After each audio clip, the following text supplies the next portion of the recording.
I would like to discuss what I have been working on for the last 2 years, which is AI applied to architecture. And this morning, I received a paper by an AI expert who is not interested in architecture, but it's a stunning paper. It's a blog post, but computer science people read blog posts. It's called The Arbitrage Opportunity Between Knowing and Not Knowing About AI's Rapid Progress. And is written by Carlos Perez, who has written 3 or 4 books on AI. So Carlos Perez proposes, and I agree totally with him, that this is a revolution, and industries that do not keep up with this phenomenal progress of AI are going to be left behind like the dinosaurs. Architecture is one of them. And there is a special irony with architecture because as we speak, papers are being published by architects applying AI to design. Books are written by architects applying AI to design. There are new journals being founded, very new journals, like 1 or 2 years old, that are full of articles applying AI to design, but they're all nonsensical in the following way. They're abusing AI to draw phantasmagorical designs that Yeah. appeal to the eye when you look at the picture.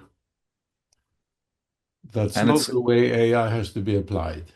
what I've seen a lot done with AI is kind of the opposite of what you lay out in this algorithmic sustainable design book, where you talk about if the building works with gravity, the column will be thicker at the bases and it will show that gravity is working through the building. And then you had a sketch of Le Corbusier where it was a big thing on top with little thin columns.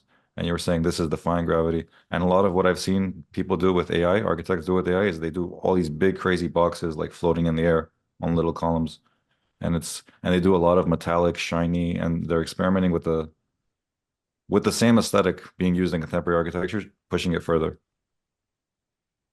Ara, you got it in a nutshell. They're using AI to extend the aesthetic that they already swallowed in architecture school, which is an inhuman aesthetic. That's not what AI is going to be used for. AI is going to be used for discovering the tectonic typologies, forms, and environments that are good for human health. Finally, we can choose. We can forget about styles and we can discover what is good for human health. So this is what I have been working on. What Christopher Alexander is working on, what Neil Buras is working on, what Anne Sussman is working on. What's good for Yeah. human health? All these pretty wild pictures that we see of AI generated objects, they don't care about human health. That's unconscionable. That's an ethical breakdown. But then you go back and you discover the frightening truth that the profession of architecture has never cared for human health. I'm talking about 20th century modernism and after. Has never cared for human health. They care about visual shock, visual attention, other things, but not human health. I've been thinking a lot about what Anne said, and I'm starting to see she's so right about the whole war thing because Hitler's architect was Albert Speer, and his aesthetic was very classical, traditional, and Hitler was rejecting modernism. So then I think after that, a lot of people are like, we need to do the opposite of everything Hitler said. So then it's Exactly. like, man, it's a really weird situation.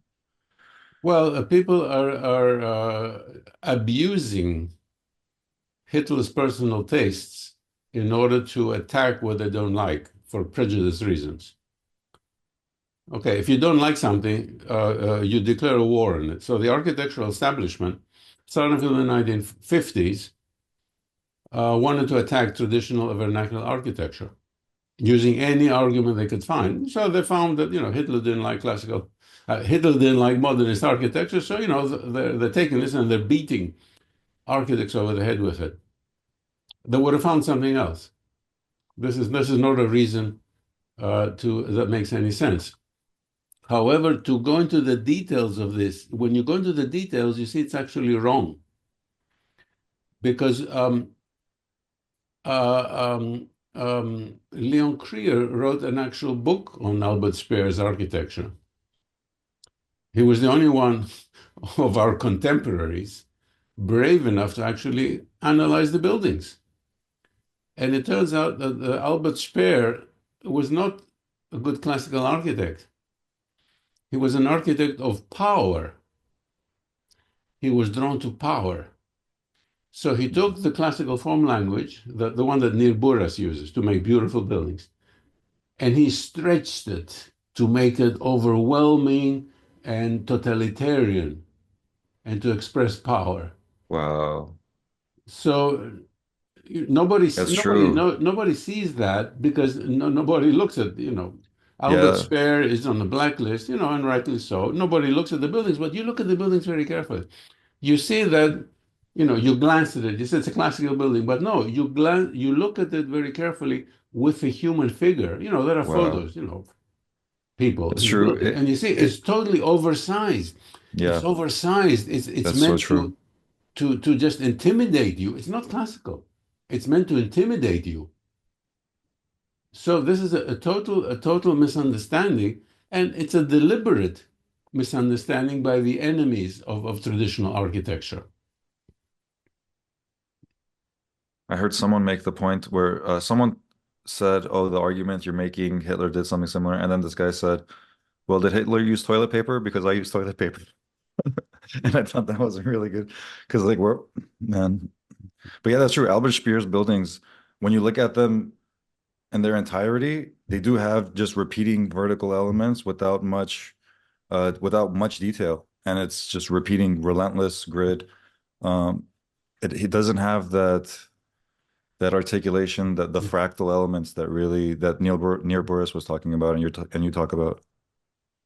Exactly. And if you have a chance, look at pictures with humans in them. You see that Speer's buildings are totally overscale. So true. He was an architect of spectacle, and the spectacle was to promote the Third Reich as with just brute power. So all his buildings, just oversized and overwhelming impression of power to crush you. So, if you don't pay attention to the scale and the fractal scaling, you're going to make a mistake. Most people, so they look at it and say, oh, it has columns, okay, it's classical. No, it's not. You know, you go to the Parthenon, it's a big building, but you feel totally comfortable with it. You can walk up in the steps. Now you can't walk on the steps because the archaeological society has put a rope around it. But, I walked in, when I was a young kid, I walked, on the steps and inside the Parthenon. It's a nice human scale building. You feel comfortable in the human scale. The problem is when people in architecture school are only used to seeing modernism and postmodernism and recognizing the differences between these two, when they look at anything that has kind of traditional looking columns, it all looks the same. Like whether they look at Albert Speer or classical or Baroque, like it kind of all blends together. Oh, it's a column with a capital. It's all the Yeah. same. That's the problem. Well, look. I have spent decades talking with architectural academics and educators. They are just obsessed with brainwashing the students in architecture school to react negatively, to hate anything that looks like classical architecture. It's a propaganda message. That drum it through 4 or 5 years of architecture school. Classical architecture is bad. Classical architecture is associated with Hitler. This. Eventually, the student becomes conditioned, just like Pavlov's dog, the experiments with Yes. Pavlov's dog. You ring the bell, they salivate. Oh, So after 5 years of architecture school, and a student looks at the classical building and just hates it. They have a reaction. But this is one of the purposes of modernist education, and all the faculty at the architecture schools are conditioned to condition the students. yeah. And they're not lying because they really believe it. After these conversations with UNN, I've been having flashbacks to architecture school. And just yesterday, I remembered my first day of architecture school. We showed up to the studio. They had all the furniture unassembled. And they said, okay, you guys everyone needs to pick up a drill and some screws and the hammer, and we're going to assemble this furniture as a studio. So we spent like 3 hours. We all assembled the furniture. And then the faculty came, and there were about five of them standing in front of that year's architecture school that we were going to do the 5 years together. I think there were like 75 or 80 of us. And they said, who's heard of John Cage? And then just a couple people raise their hands, and then they go, well, you guys may think music is one thing, but music really could be something else. And then they described John Cage, where there was a whole 5 minute piece where it was all silence and the Uh, crowd would just talk to each other. And then the guy would get up and bow, and that was the piece. And then and I was just like, whoa, this is fascinating because it kind of is interesting. But as you guys point out, they're intellectual concepts. And then they said, who's heard of Le Corbusier? And not many people raise their hands, and then they say, well, you guys may think architecture is one thing, but just like music, architecture, and they just set us up for this whole thing, which I had completely forgotten about. And it just came back to me yesterday. well, look, when you go through 5 years of architecture school, they don't teach you any architecture. What do they teach you? So it's 5 years. Every day you go to school, you listen to lectures, you do something in the studio. What do they teach you?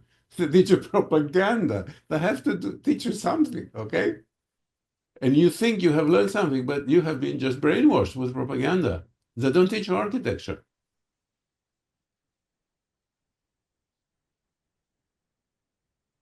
I told you the story, might as well tell you again, that about 10 years I taught a course here in my own architecture school. It was a sophomore level theory course, but I had a senior who was graduating that semester, and he was the best of all the students because he had some maturity.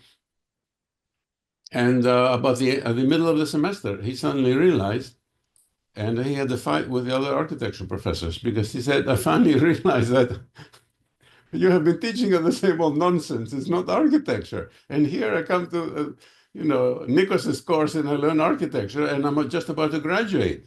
You have been wasting my time for all these years. Oh, And they interesting. got they got very upset. They got upset with me.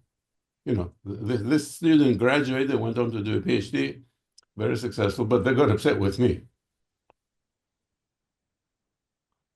And he didn't tell me beforehand. You see, I would have told him, just be quiet, graduate, don't have a fight with anybody. But he was so upset that he provoked this fight. Oh, Anne has problems connecting. Well, let's see.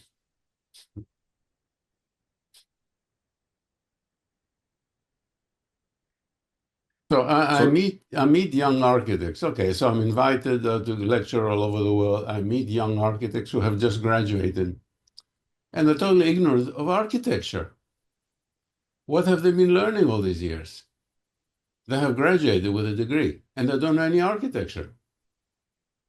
And the worst thing, they don't know that they don't know architecture because they it's had true. their head full of all this dogma and flashy images. That's not architecture.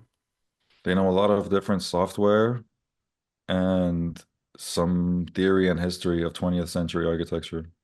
But that's not theory. Yeah. And it's a very biased history. It's just a history that's cherry picked. It's like in the communist regime. The history only touches upon the history of the communist regime. It ignores all the other history as if it doesn't exist. So the history that you learn in architecture school is all modernist. You don't learn anything else. There is one semester course about historical styles, but that's sort of like going to a museum. It's not presented as material to learn from. It's presented as something in the past. It's curiously interesting. All these historical styles, 3,000 years of human architecture. We look at it, but it has nothing to teach us today. So how close do you think AI is to really being used in the field in a meaningful way? Because it seems like there's still at least several years until it's really, really used meaningfully.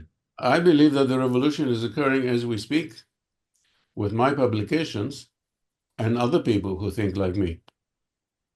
And this thing is going to blow up very soon because people are using AI in order to prove that fashionable architecture is unhealthy.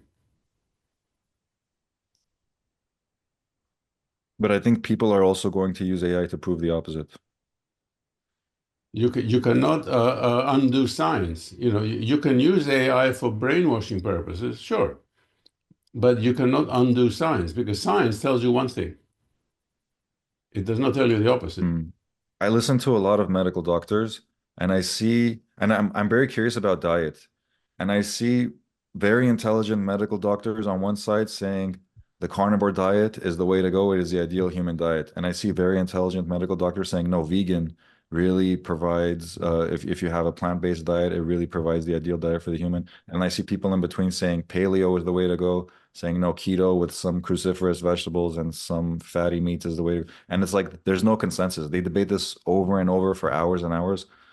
And they all have scientific articles to back up their points, but it's still a debate. It's like there's no consensus on what the ideal diet is. Okay, Ara, you're completely right. But fortunately for us, architecture is very different. Architecture can have diagnostics that are immediate. AI can diagnose architecture and tell you immediately if it is healthy or not. Whereas diet requires long-term, longitudinal testing, several years. That's why there's a controversy because you have to have several years an experiment to show the effects. These are long-term effects. So it's going to be very. People are at the moment working on getting data from different diets, but it takes many years, and the effect is subtle. Whereas I can do an AI experiment and prove in just a few seconds if a building is unhealthy or not. And Sussman can do a scanning and tell you exactly where the eye looks at unconsciously. It takes a few seconds. That's immediate. Those are immediate diagnostics. So it's very different from the diet, which diet is better. It is equivalent, though, not to which diet is better. It is equivalent to if you eat arsenic. Is it good for you?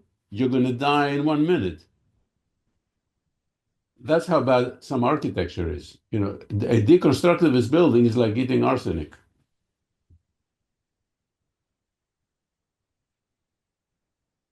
I think the building that's not ventilated and doesn't have light coming in would be like eating arsenic. But maybe a well-lit, well-ventilated deconstructivist building, it might not be the best for human health, but it's not going to be the worst either.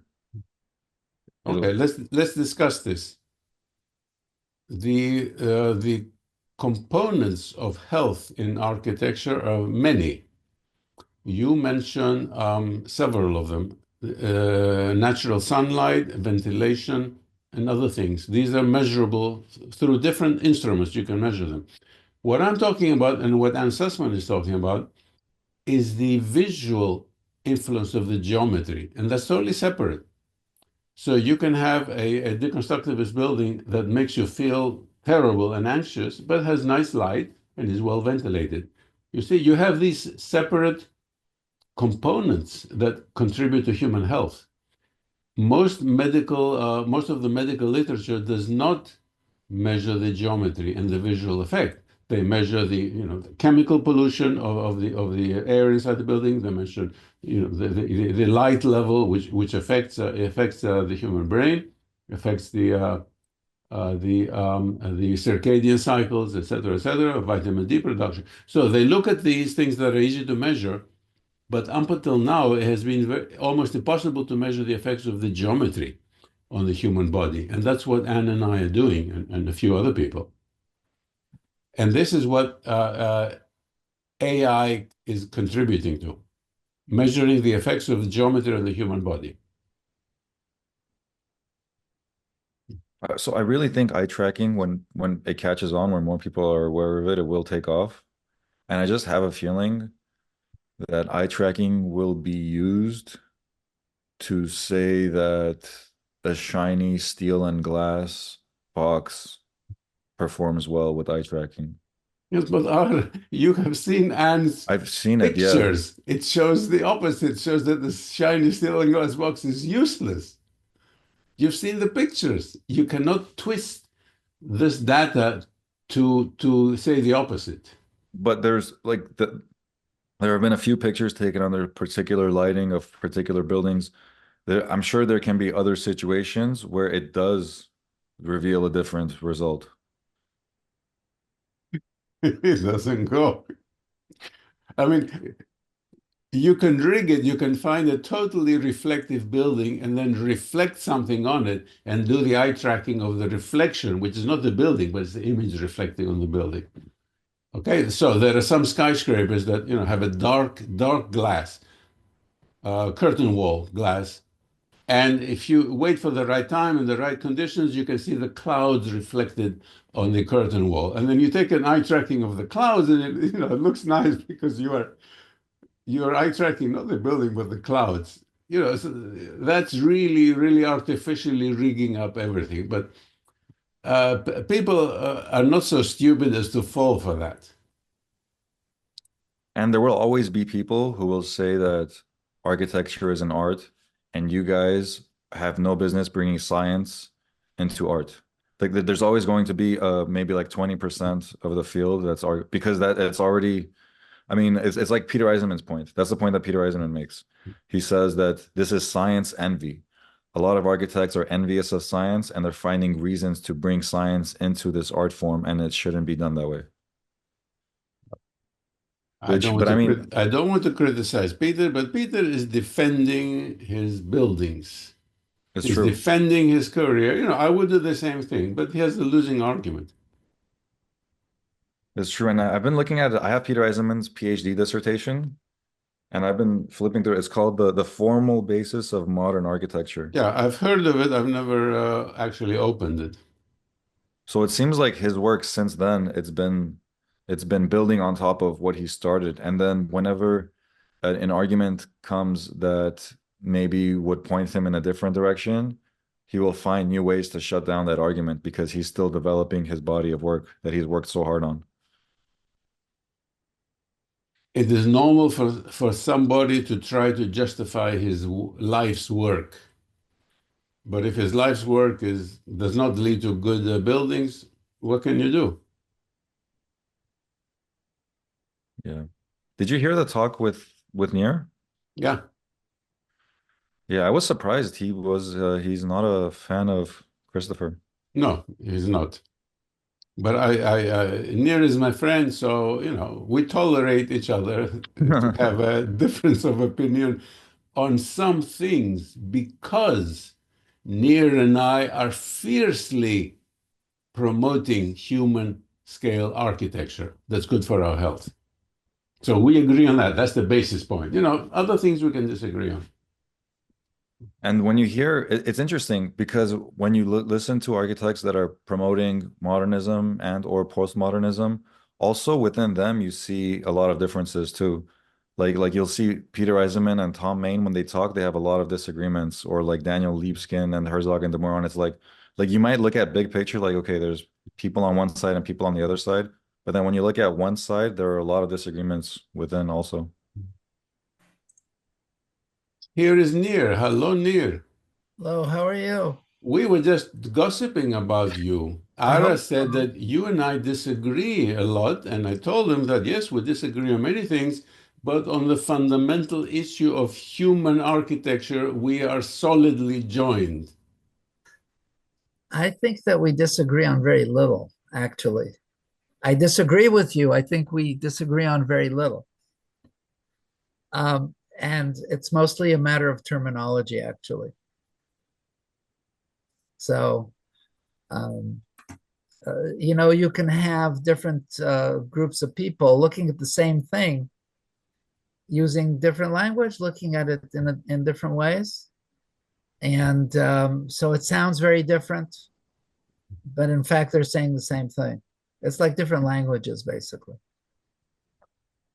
Arguably, yours is more of a mathematical language, and ours is more of a design language. Sure, sure.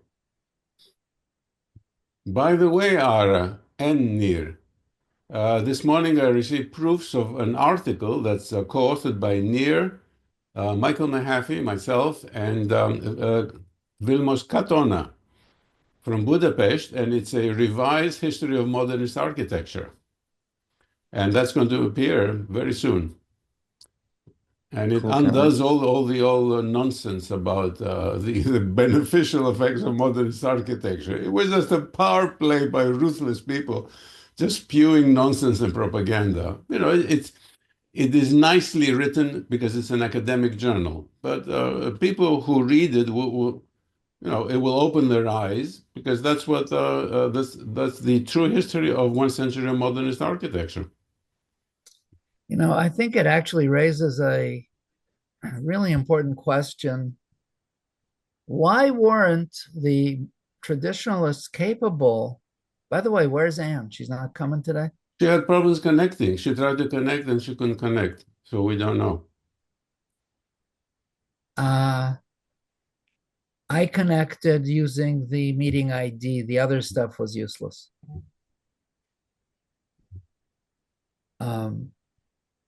And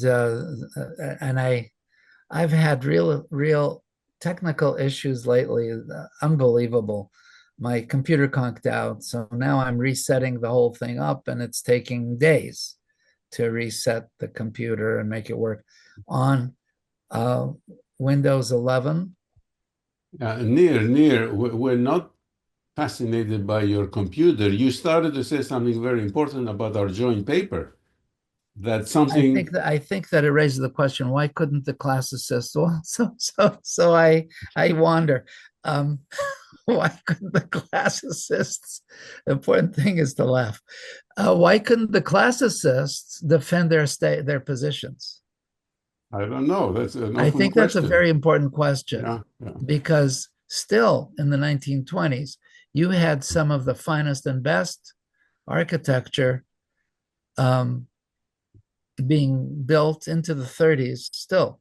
And arguably in the United States, between 1880 and 1920, you had the largest number of best built traditional buildings ever. Yes. It was a remarkable period. And what is very interesting about it, by the way, is that it wasn't the style of on the outside looked European, but actually was an American thing. Yes. And it was a confluence of strange and wonderful particulars, as in the Beaux-Arts system coming to the United States, not imitated. And it was hard to copy it because the Beaux-Arts system, French, was so. I think that it failed. It ultimately failed. It went into eclecticism that caused people not to want that kind of stuff anymore. The Austrian and German systems were too particular, too expressionist. Otto Wagner and the others working, sort of straddling the two. The various architects working in the early 20th century. There was an Can you name age thing. some of these successful buildings from the 1920s, or successful architects, or like which? Otto Wagner in Vienna, yeah. Josef Plečnik in Slovenia, fantastic architect. All the Art Nouveau working in France, Spain, many fantastic architects. And then some Art Deco. Art Deco is different from Art Nouveau. Gorgeous. In France, in the United States, some of the We're talking about World's the Fairs. 20s, yeah. But you had in the United States, you had John Russell Pope, you had what's the guy who did they're gonna kill me, the Supreme Court. He was Cret? no, Paul Cret was highly respected. I think he was a secondary Yeah, but luminary. look, Nir, I don't want to talk about the wonderful classical architecture. I want to tell Ara about this blip of fantastically creative and innovative Art Nouveau, Art Deco that just It lived for was its. it was not the essence. It happened. I'm not saying it didn't happen, but it was small time. Basically, you don't have Okay, a lot of large Art Nouveau stuff. Not a lot. It didn't lend itself to larger things. Art Deco did, and Art Deco is arguably the sixth order, if you want to go by orders, which is very important in architecture. And you have the Rockefeller Center, which is exactly. an excellent example both of urbanism and of construction. It's really very well done, Yes, and it's done by a classically trained architect. yes. So people come from all over the world to enjoy Rockefeller Center. But what And I they want to really tell do. Ara is that this wonderful period and body of work does not exist in architecture schools. It is totally silenced. Yeah, they don't know anything about it. So was the Supreme Court architect Cass Gilbert? Cass Gilbert, thank you, Yeah, thank you, thank you. I, you know, I don't talk about somebody frequently, and I haven't mentioned him in a while. You had Carrere and Hastings, who did the New York Public Library, very good work. John Russell Pope was on his deathbed in the 1930s when the National Gallery of Art, the original building, was built. It was designed actually by Egbert, the guy who Eggers, I forget his name too. I'm sorry, I'm really bad with names. His draftsman drew the building, and Mellon, who gave much of the original collection, worked very closely with him. So it is actually a traditional appearing building, which contains all of the modernist intentions that they want to have in their work. It is actually the best modernist building ever, because it's not only about following a form,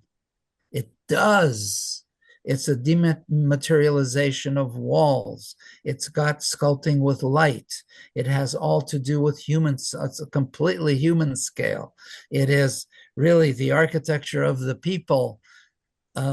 Which building was Genuinely. Sorry? Which building was this?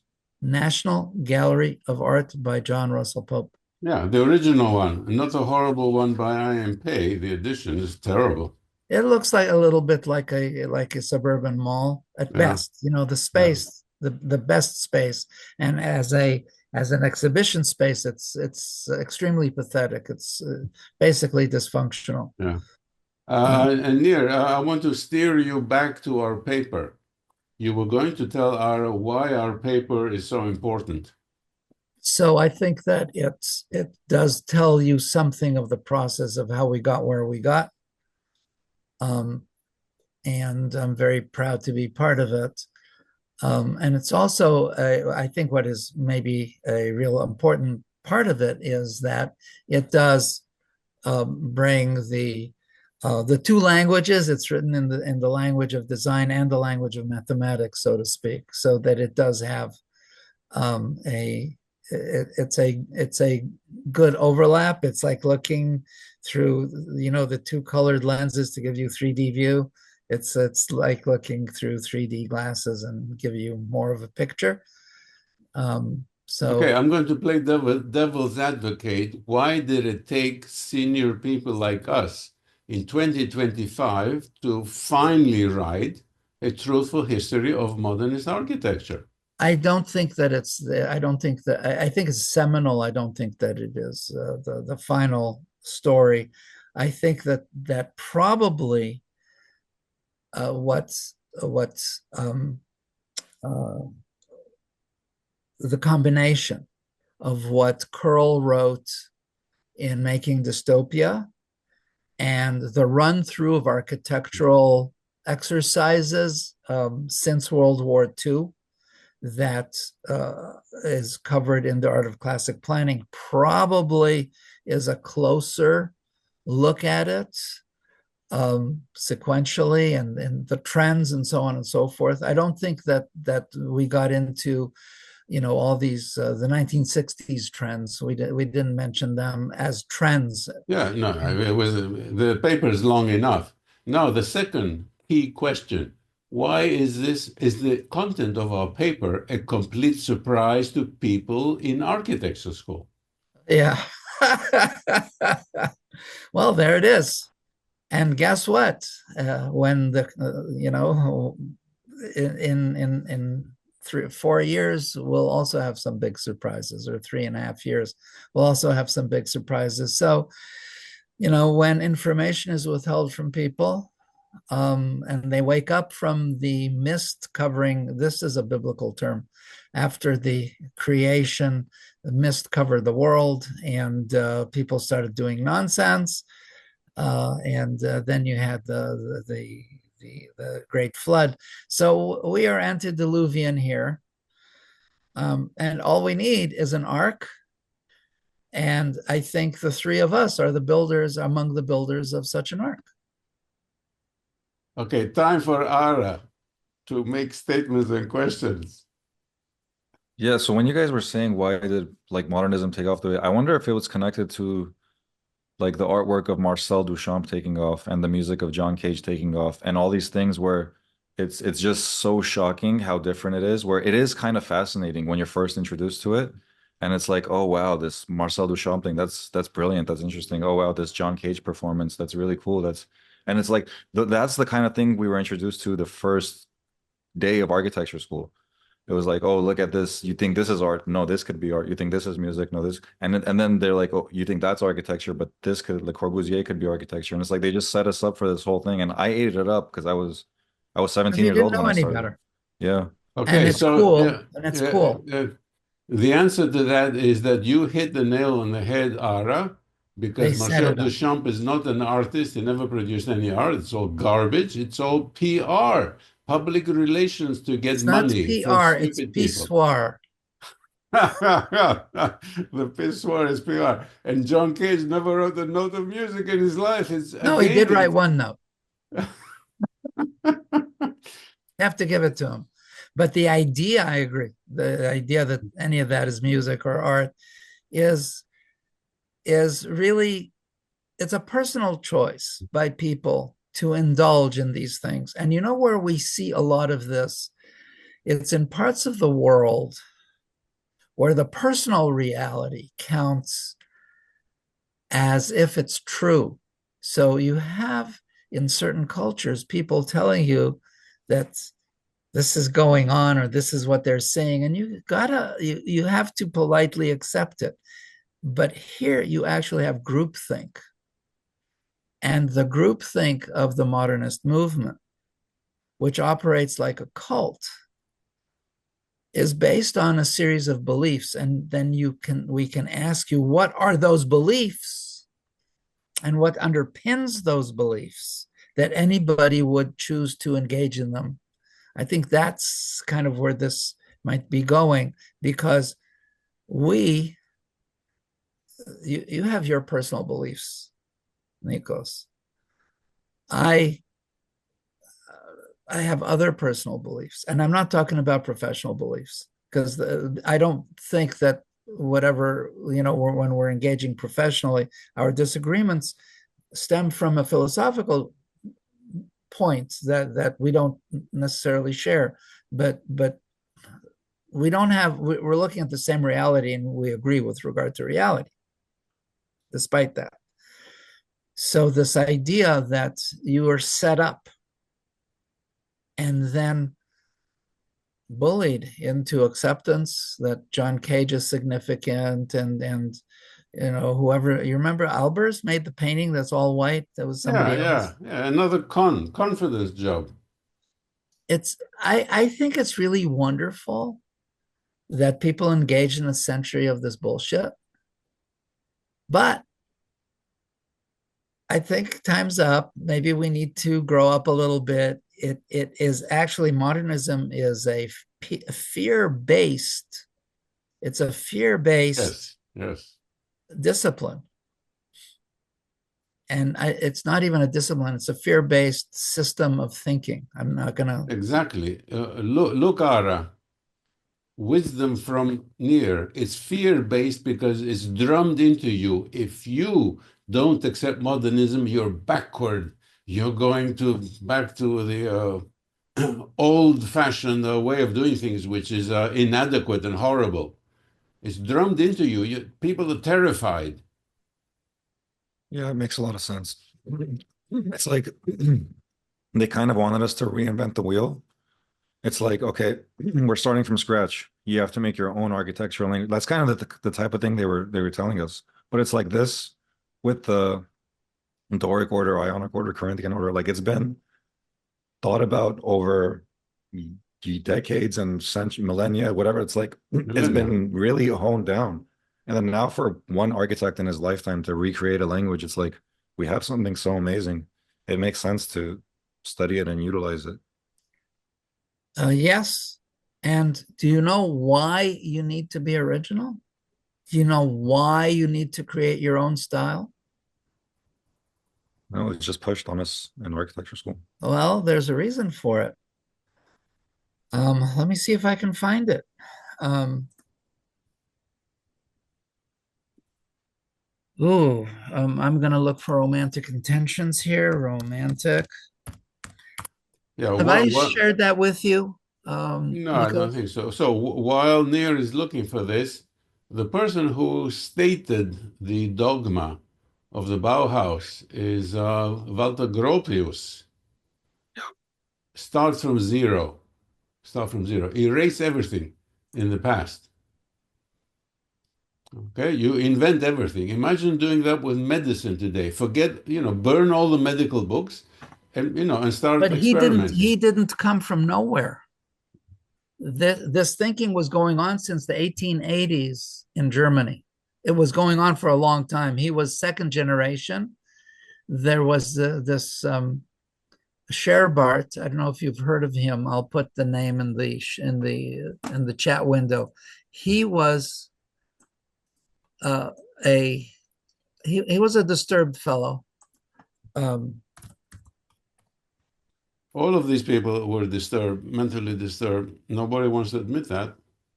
Scherbart was a poet, but he also invented a perpetuum mobile machine, and he believed in glass. If there is glass on a wall in the world today, Scherbart invented that. He invented a religion of glass. It went through the glass chain letters of the late 19teens and 19-teens with Bruno Taut. But Scherbart himself was so disappointed with the world when World War I started that he starved himself to death. He didn't want to live anymore. The building, you remember, in the 1914 Werkbund exhibition, there was a glass pavilion. That glass pavilion was built by Bruno Taut. It was funded by the glass manufacturing companies. Exactly. And it has all the sayings of Scherbart on it. Yes, mystical. If you don't know this stuff, you don't realize that the idea of glass in modernism came from a bunch of Looney Tunes. It was really weird. With that interesting top with the like diamond shape kind of twisting. Yes. Call it an artichoke, please. The Call it for artichoke. what it is, or a pineapple if you want, but it doesn't have the beautiful top of a pineapple. And there is a somewhere in England, there is a pavilion that's made as a pineapple with a pineapple top, and it sits on a traditional base because pineapple is the fruit that symbolizes hospitality and abundance. Well, But that was an support artichoke, the other one. to support what Nir just said, the glass industry in Germany, which was at the same time funding Adolf Hitler in the 1920s, found these lunatics to promote glass as a building material, because before it was not used so much as a building material. So they found these lunatics and they built the glass pavilion. Bruno Taut and this guy Scherberg, who wrote the slogans inside. The glass pavilion had these slogans inside, talking about the new religion of glass. And on the outside too, on the frieze underneath Yeah. the dome. So this was a brilliant PR experiment in order to convince society to adopt glass as a building material. That's what it was, and it took off fantastically.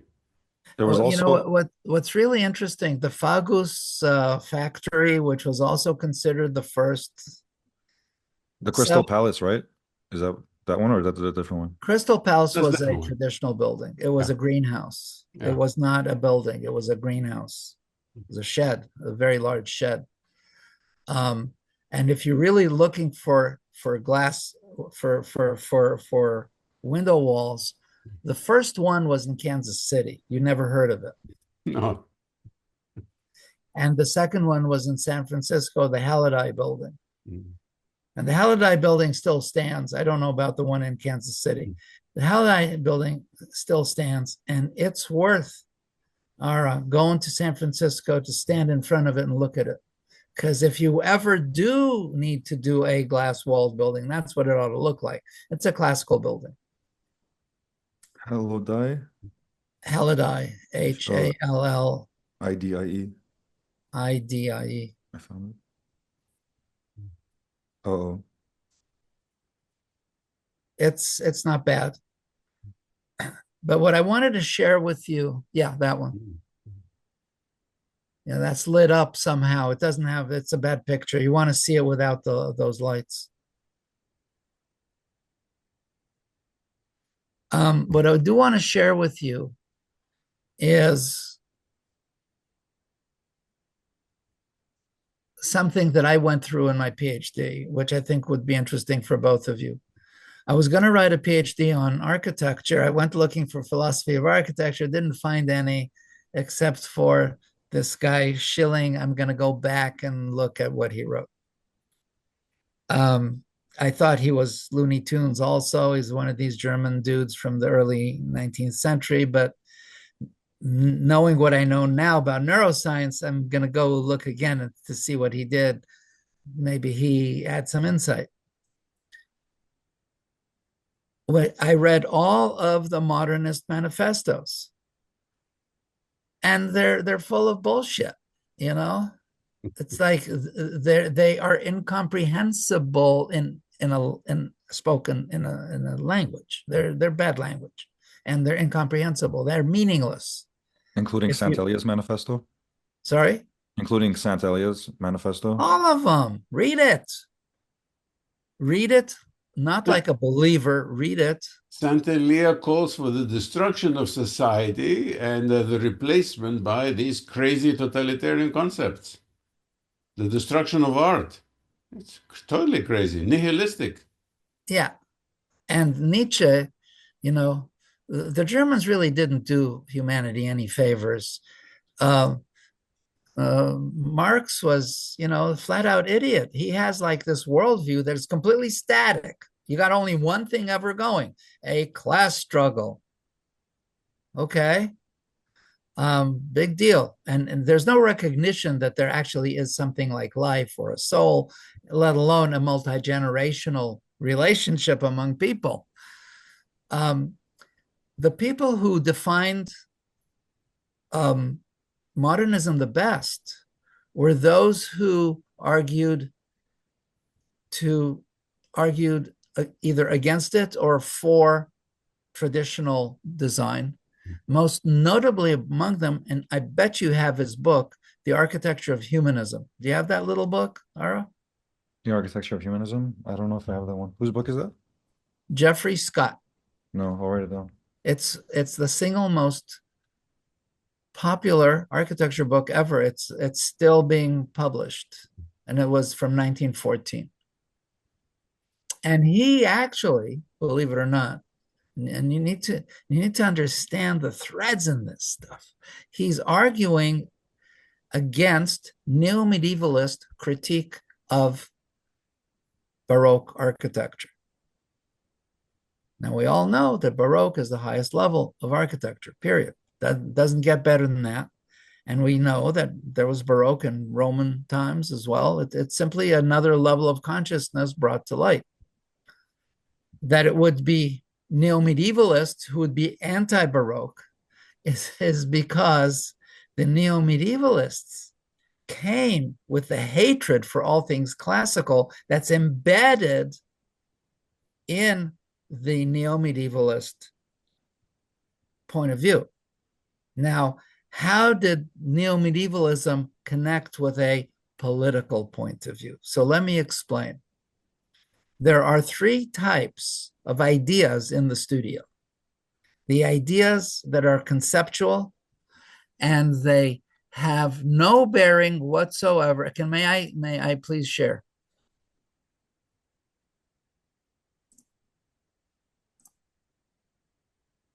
It should be okay now. Yep. But we don't see it. Okay. There are three types of architectural ideas. Please magnify it because we cannot read it.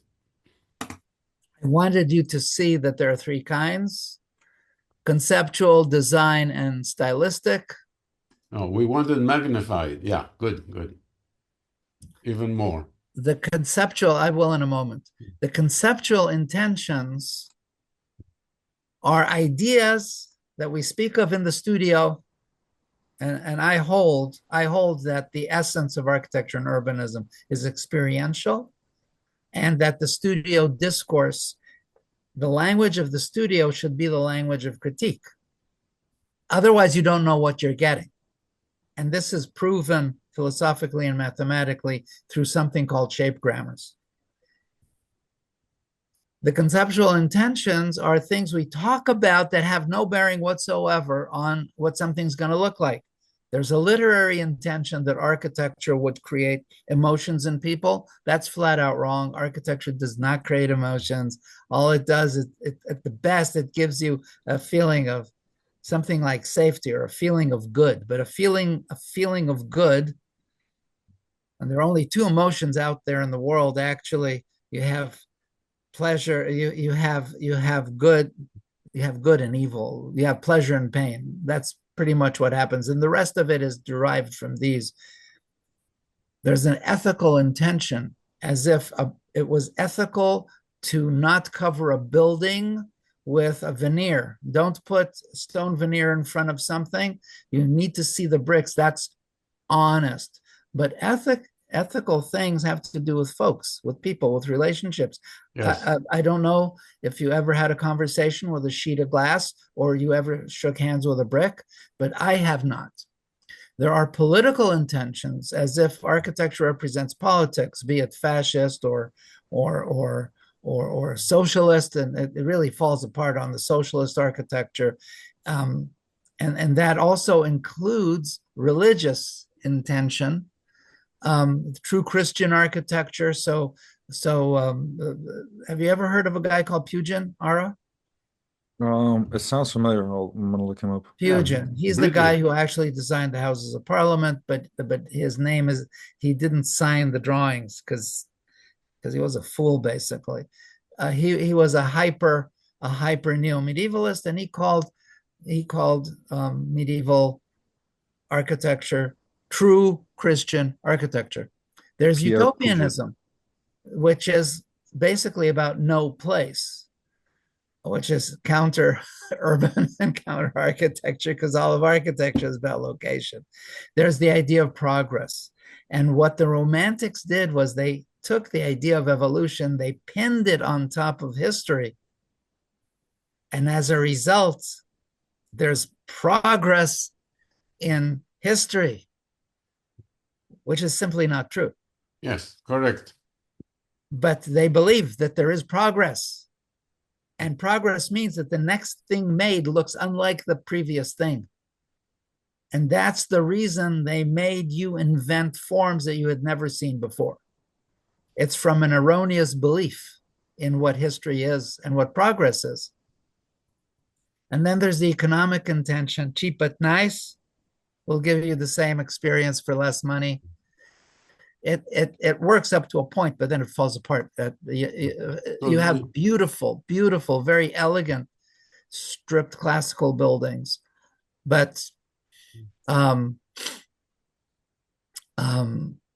you take out one molding and it's gone. It becomes a box. Gentlemen, we need to wrap up because of the time. There are design intentions. Design intentions influence the design. They have to do with landscape, reference to landscape, things so-called organic, which is another meaningless term, the picturesque, the sublime, rationalism, Euclideanist issues, things that to do with geometry. Structuralist position, looking at things from the structures, if the structure has to be expressed or how to do that. The functionalist. These are important and deep concepts. We don't have Okay, I time just want to go finish through one them. last thing, the stylistic. Based on the idea that any recognizable style is simply a set of shapes and the rules that govern how they go together, and that's a shape grammar, you can speak to style with none of the above blah, blah, blah. The style is what you actually experience, and you don't need to. So the whole business of style, ornament, and decoration, it's explained in there. The idea of historicism, the time element falls out. You can do any style anytime. Nobody told you can't. There are classicist approaches. They have to do with the straight ahead Vitruvian kind of a thing. And the orders, you have medievalist approaches, which have a different set of proportions for the most part. You've got exoticism. You have Orientalism. You have regionalism. These are all important things. Near, we have to wrap up. Thank you.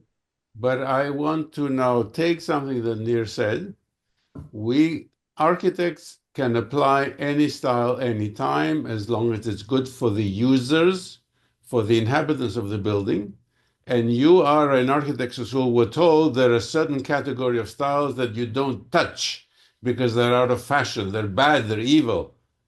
Okay, so you were told a lie. What Nir told you is the truth. If it's good for the users, it's good for the people, it's appropriate for the location, you can use any style. Appropriate, exactly, that's the word. And the word appropriate doesn't occur in modernism. No.